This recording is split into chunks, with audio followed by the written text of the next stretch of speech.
हम मंत्री बने, अपने दम पे बने, हमने एक मुख्यमंत्री बनाया। अगर हम समर्थन नहीं देते तो 2020 में बिहार का मुख्यमंत्री नीतीश कुमार शपथ नहीं लेते। 4 विधायक बना तो हमने इतना पावर में, आने वाले समय में 40 बनाएंगे। हमारी पावर दिल्ली तक होगा। एक सांसद आपके वोट से बनता और वोट मुकेश सहनी के पास है, मल्लार निषाद के बेटा के पास है। सबसे बड़ा लोग बन सकता है, आज उसको दबाया जा रहा है। ये कब होगा? जब सामान्य सभी लोग एक बराबरी का होगा, तब ये सारा चीज दूर होगा साथियों। इसलिए आने वाला समय हमारे लिए बहुत अहम है और मैं अभी सेंटर में हूँ, ना लेफ्ट में हूँ ना राइट में हूँ। हमको लेफ्ट और राइट से कोई मतलब नहीं है, हमको तो सिर्फ संविधान से मतलब है। बाबा साहब का बात हमें याद है कि अपने समाज को अगर जिंदा रखना है तो उसके लिए संघर्ष करो। और हम देख रहे हैं लालू प्रसाद यादव जी, मुलायम सिंह यादव जी, मायावती, पासवान जी, सब लोगों ने संघर्ष करके अपने लोगों को कुछ दिए, तो हम भी संघर्ष करेंगे। और हमने संघर्ष करके बहुत कुछ प्राप्त किया। बिहार में हमने इतिहास रचा, हम मंत्री बने, अपने दम पे बने, हमने एक मुख्यमंत्री बनाया। अगर हम समर्थन नहीं देते तो 2020 में बिहार का मुख्यमंत्री नीतीश कुमार शपथ नहीं लेते। हम जिसको चाहते वही शपथ लेता। ये हमारे पास ताकत था और आने वाले समय में इससे बड़ा ताकत होगा। 4 विधायक बना तो हमने इतना पावर में, आने वाले समय में 40 बनाएंगे। हमारी पावर दिल्ली तक होगा। आप देखे होंगे पासवान जी के पास 1 सीट था और स्वर्गीय अटल बिहारी वाजपेयी जी का सरकार को गिरा दिए थे क्योंकि उनके पास बहुमत था। आप झारखंड में आप देखे होंगे मधु कोड़ा साहब 1 विधायक को लेकर वहां पे मुख्यमंत्री बन गए। तो साथियों, ये मुख्यमंत्री, प्रधानमंत्री, विधायक, सांसद आपके वोट से बनता और वोट मुकेश सहनी के पास है, मल्लार निषाद के बेटा के पास है। और आने वाले समय में अपने वोट का सही इस्तेमाल करके अपने हर समस्या को हम दूर करने के लिए जाएंगे साथियों। मैंने कहा मैं अभी बीच में हूँ, ना लेफ्ट हूँ ना राइट हूँ। और आने वाला समय में दिल्ली में प्रधानमंत्री के लिए बहुत बड़ा रेस है और प्रधानमंत्री हमको नहीं बनना है जो हमको बहुत ज्यादा घबराना है, परेशान होना है, और ना ही हमको सांसद बनने का भी शौक है। बना जाएगा, संघर्ष करेंगे, लड़ते लड़ते बन जाएंगे। नहीं बनेंगे तो क्या हुआ? तो हमें सिर्फ आरक्षण चाहिए और आरक्षण जिनको चाहिए, हमें आरक्षण चाहिए और जिनको वोट चाहिए वो हमारी बात सुने। जो हमारी नहीं सुनेगा आने वाले समय में उनका हम नहीं सुनेंगे। 25 जुलाई के बाद हम पूरे बिहार, यूपी, झारखंड 100 दिन के यात्रा पे निकल रहा हूँ और आपके जिला में भी रथ यात्रा निकलेगा।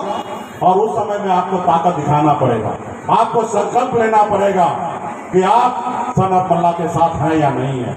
आपको संकल्प लेना पड़ेगा कि आप अपने पार्टी के साथ हैं या नहीं है। आपको संकल्प लेना पड़ेगा कि आप अपने आने वाला पीढ़ी, बच्चे के भविष्य के लिए संघर्ष करना चाहते हैं या नहीं करना चाहते हैं। आपको संकल्प लेना पड़ेगा क्योंकि हमें जिनसे लड़ाई है उन्होंने हमको कहा हमारी बात मान लीजिए तो अभी सही रहेगा, नहीं बात मानिएगा तो आप हवा में उड़ जाइएगा। बोला क्यों? बोला कि आपके जात का वोट जो है वो हम खरीद लेंगे क्योंकि हमारे पास पैसा है। बोला ये भ्रम में मत रहना, वो 10 साल पहले वाला निषाद अभी नहीं है, अभी निषाद बदल चुका है। और आने वाला समय में हर एक लोग, अगर आप वेद व्यास जी को मानते हैं तो वेद व्यास जी को साक्षी मान के संकल्प लेना पड़ेगा कि आप आज आरक्षण अगर दलित भाई के लिए, आदिवासी भाई के लिए अगर नहीं देते तो आज क्या होता? आज उनके पास विशेष एक्ट है, आज उनके कोई मारेंगे तो जाके केस कर देंगे तो हरिजन एक्ट लग जाएगा। और जब हरिजन एक्ट लग जाएगा तो विशेष उनके लिए व्यवस्था है, उनके लिए विशेष जांच है, विशेष सरकार व्यवस्था, पुलिस जांच करेगा और गुनहगार को जल्द से जल्द सजा दिलाया जाएगा। तो ये बाबा साहब ने किया। तो जो स्वार्थी लोग हैं वो नहीं चाहता है कि गरीब का कल्याण हो। आज हमारे समाज को बंगाल में आरक्षण मिला है, उनको मिल रहा है, बिन बेदा, नुनिया, मला, निषाद के सभी उपजाति को, लेकिन बिहार में नहीं मिल रहा है, झारखंड में नहीं मिल रहा है, उत्तर प्रदेश में नहीं मिल रहा, फिर दिल्ली में मिल रहा है। तो मेरा मानना है कि जब देश एक है, देश के प्रधानमंत्री एक है, एक संविधान एक है, तो फिर हमारे साथ भेदभाव क्यों है? जरूरी है हम मजबूती से संघर्ष करें और जब हम संघर्ष करेंगे, हमारी आवाज दिल्ली तक पहुंचेंगे तो शायद दिल्ली की सरकार जिनका भी हो वो सोचेंगे, विचार करेंगे। जब बच्चा को भूख लगता है तो रोता है, तब रोता है तो उसका माता उनको दूध पिलाता है, इसलिए कि वो देखते हैं कि ये रोया, इनको यानी कि भूख लगा है। तो आज आपको भी अपने अधिकार के लिए संघर्ष करना पड़ेगा, अपनी ताकत को दिखाना पड़ेगा, क्योंकि बाबा साहब ने भले आपको पैसा नहीं दिया लेकिन एक ताकत दिया, वोट बैंक का। आज आपके पास वोट में वो ताकत है कि एक वार्ड सदस्य आप बनाते हैं और देश के प्रधानमंत्री भी आप ही बनाते हैं और राज्य का मुख्यमंत्री भी आप ही के वोट से बनता है। और मैंने भी देखा कि समाज में गरीबी है। ऐसे तो मैं खुद एक गरीब परिवार में जन्म लिया, जहाँ लाखों हजारों समस्या था, वहीं पे मेरा जन्म हुआ। आज 18 साल की उम्र में घर परिवार को छोड़कर, माँ बाप भाई बहन सबको छोड़कर मुंबई जैसे शहर चला गया, मेहनत किया, मजदूरी किया, वहाँ पे मुकाम को हासिल किया, लेकिन अपने घर परिवार को छोड़कर। और जब मैं बिहार आया तो मैंने देखा लोग चांद पे घर बनाने के लिए सोच रहा है, लेकिन आज भी गरीब समाज को, मछुआरा समाज को इस धरती पर रहने के लिए घर नहीं है। और फिर मैंने मुंबई के ऐशो आराम की जिंदगी को छोड़ा। लोग गांव से निकल के शहर जाते हैं, मजबूरी होता अपने घर परिवार को छोड़कर शहर जाना, लेकिन मैं शहर जाने के बाद घर परिवार को मुंबई में छोड़कर आज आपके बीच में हूँ, क्योंकि मैं चाहता हूँ कि भले हमें तकलीफ हो, कष्ट हो, लेकिन कल हमारा आने वाला पीढ़ी बेहतर जिंदगी जिए और उसके लिए हम संघर्ष करेंगे। आज आप सब एहसास करते होंगे कि कितना कष्ट में जिंदगी आप जी रहे हैं। हमें जब पंडित जी मिलते हैं तो कहते हैं कि बेटा अच्छा कर्म करो और स्वर्ग, उसके ऊपर स्वर्ग मिलेगा। और हमारे बहुत सारे साथी ऊपर गए और आज तक हमको टेलीफोन करके बताया नहीं कि हम स्वर्ग में आए कि नर्क में आए। हमको आज तक किसी ने बताया नहीं। और मैं उम्मीद करता हूँ कि कोई हमको फोन करके बताए कि वो स्वर्ग में गए कि नर्क में गए। मेरा मानना है इसी धरती पर स्वर्ग और नर्क है। यहाँ पे अगर गरीब है तो मान लीजिए को इलाज के लिए बुखार आया, इलाज करना है, अच्छे हॉस्पिटल में इलाज कीजिएगा, आपके बच्चे सही हो जाएंगे।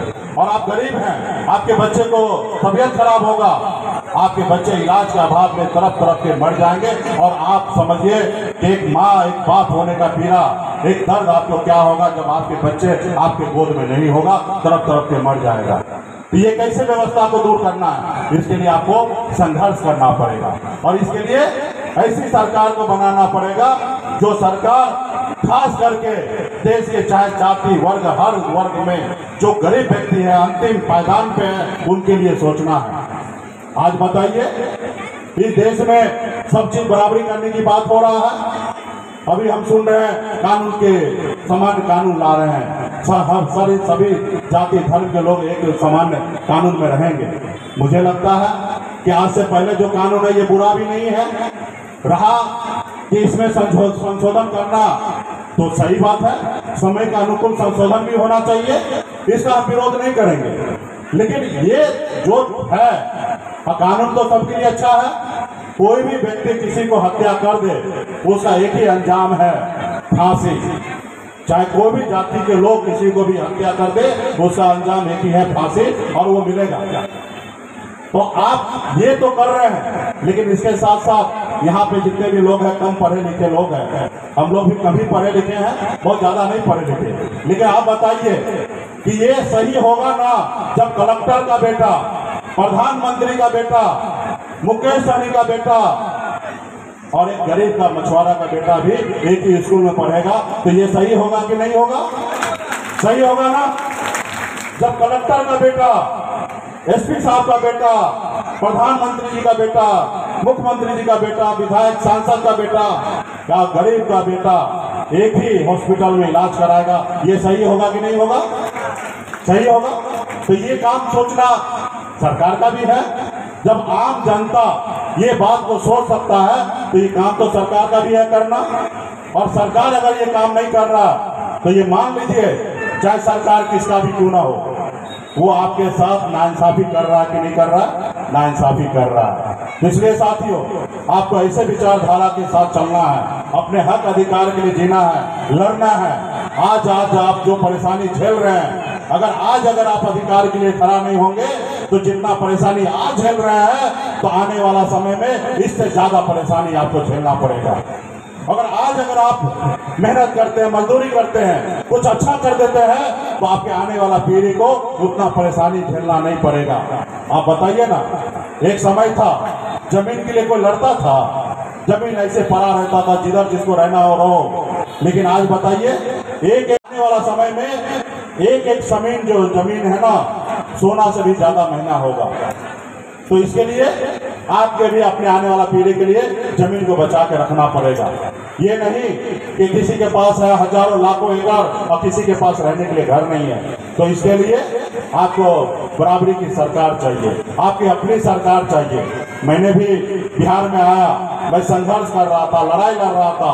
हर चुनाव में हर नेता वादा करते थे और चुनाव के बाद भूल जाते थे कि मुकेश सहनी का भी कोई वादा है। फिर मुझे लगा 2017 में जब अनशन पे 7 दिन के लिए बैठा तो मैंने देखा कि लालू प्रसाद जी अगर बिहार का मुख्यमंत्री बन के अपने समाज को कल्याण कर सकता है, अपने दल बना के अपने लोगों को बल दे सकता है, अपना दल बना के अपने लोगों को दलदल से बाहर निकाल सकता है, तो हम क्यों नहीं कर सकते हैं? फिर हमने भी अपना दल बनाया, दल बना, बल प्राप्त हुआ, और बल प्राप्त हुआ तो अपने लोगों को लिए हम लोग काम कर रहे थे। तो खैर आप सबको पता होगा कि इसके पीछे कहानी क्या क्या है, अभी उस पर हम विस्तार से नहीं जाएंगे। लेकिन साथियों, जिसके पास दल बना है उसको बल मिला है, और जिसको बल मिला है उसका हर समस्या का हल हुआ है। चाहे वो लालू प्रसाद यादव जी हो, मुलायम सिंह यादव जी हो, बहन मायावती जी हो, या हमारे स्वर्गीय श्री रामविलास पासवान जी हो, या भारतीय जनता पार्टी हो, जिनको दल मिला है उनके पार्टी को बल मिला है, और जब बल मिला है तो हर समस्या का हल किया गया है। तो साथियों, आज इस संसार में SC, ST, OBC इन लोगों को आरक्षण मिला था। आज भारतीय जनता पार्टी के आने से सामान्य वर्ग को भी आरक्षण मिला, क्योंकि उनकी बगैर सरकार बना तो उस समाज को बल मिला। आज उन समाज में 8 लाख से कम कमाने वाले गरीब अपर कास्ट को आरक्षण मिल रहा है, तो क्योंकि उनको दल बना तो बल प्राप्त हुआ। तो हमें कोई ऐतराज नहीं है, ये बात सही है। सरकार का काम है, चाहे वो हमारे राम का बेटा हो, मूसर का बेटा हो, पासवान का बेटा हो, मल्लाह का बेटा हो, या झा जी हो, या सिंह जी हो, या कुशवाहा जी हो, जो भी समाज गरीब है उनका सरकार का काम है उसको आगे बढ़ाना। लेकिन आप ये तो मान लीजिए कि निषाद का बेटा भी गरीब है, 8 लाख क्या 1 लाख भी सालाना नहीं कमा पाता है। और जब नहीं कमा पाता है, हमारे भाई को बंगाल में आरक्षण है तो बिहार में मिलना चाहिए कि नहीं मिलना चाहिए? मिलना चाहिए, लेकिन नहीं मिल रहा है। इसलिए नहीं मिल रहा क्योंकि आप अपने पैर पे खड़ा नहीं है, आप अपने आने वाला पीढ़ी के लिए संघर्षशील नहीं है, आप अपने आने वाला पीढ़ी के लिए संघर्ष नहीं करना चाहता है, और अपने आने वाला पीढ़ी के लिए पसीना नहीं बहाना चाहते हैं। तो साथियों, समय आ चुका है, अपने आने वाला पीढ़ी के लिए, अपने समाज के लिए पसीना बहाइए, खून बहाइए। जरूरी पड़ा, आज हमारे पूर्वज ने 250 साल अंग्रेज से लड़े, खून बहाए, फांसी पे चढ़े, तब जाके ये देश आजाद हुआ। तब आज आजाद भारत में हम सांस ले रहे हैं, अपने आप को कह रहे हैं कि हम आजाद भारत में हैं। आज कल्पना कीजिए कि आपके पूर्वज अंग्रेज से लड़ाई नहीं लड़ते तो आज किसी अंग्रेज के बाथरूम में या घर में आप काम करते रहते, आपको इससे बेहतर जिंदगी नहीं मिलता, आपके गुलामी की जिंदगी मिलता।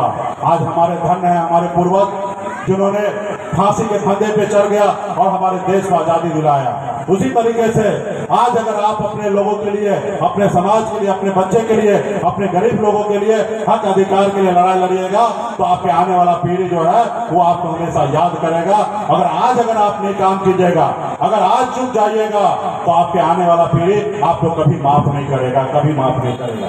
क्योंकि इस समाज में आज चालाक लोग आ गए हैं। जैसे क्लब को अंगूठा काट लिया गया है, इसलिए काट लिया गया था क्योंकि संसार का सबसे 1 नंबर का धनुर्धर नहीं बने, इसलिए अंगूठा काट लिया गया था। आज इसलिए आज टैलेंट जिसके पास है उसको टैलेंट को दबाया जा रहा है